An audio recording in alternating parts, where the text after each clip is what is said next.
রংপুরের ১৩২ বছরের পুরনো শ্যামা সুন্দরী খালের অবৈধ দখল উচ্ছেদে মাঠে নামছে প্রশাসন।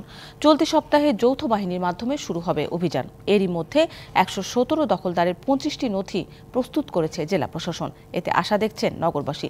তবে গবেষকরা বলছেন, স্থাপনা সরানোর পাশাপাশি অবৈধ দলিলপত্রের বিরুদ্ধে ব্যবস্থা না নিলে কোনো সুফল মিলবে না।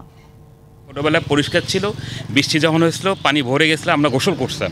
সেই নদীর জায়গা নাই, এখন একটা ড্রেনের মতন হয়ে গেছে। খালের সাথে সুয়ারেজ সংযোগ, আবর্জনার স্তূপে মশা মাছির প্রজনন, এমন দশা রংপুর শহরের একসময়ের লাইফলাইন খ্যাত শ্যামা সুন্দরী খালের।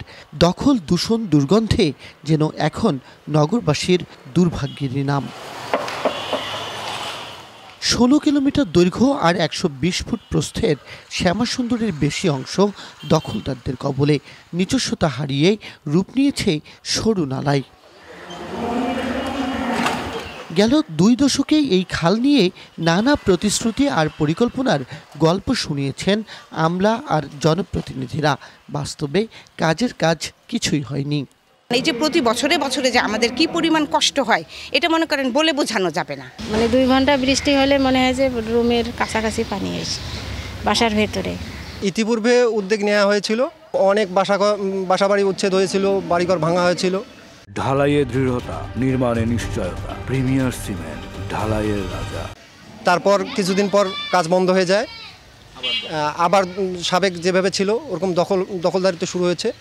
তবে এবার কিছুটা ভিন্ন পরিকল্পনায় খালটি মুক্ত করার কথা জানালেন নতুন জেলা প্রশাসক।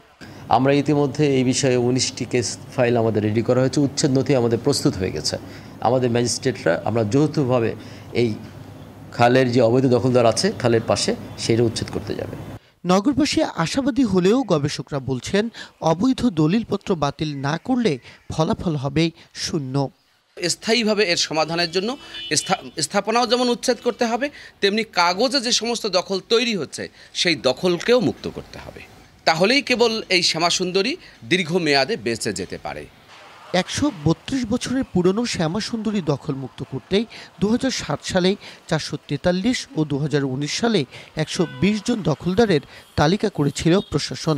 কিন্তু খালটি পুরোপুরি দখলমুক্ত করে পরিকল্পিত সংস্কারের স্বপ্ন অধরাই রয়ে গেছে। মাজিদ মাসুদ, ডিবিসি নিউজ, রংপুর।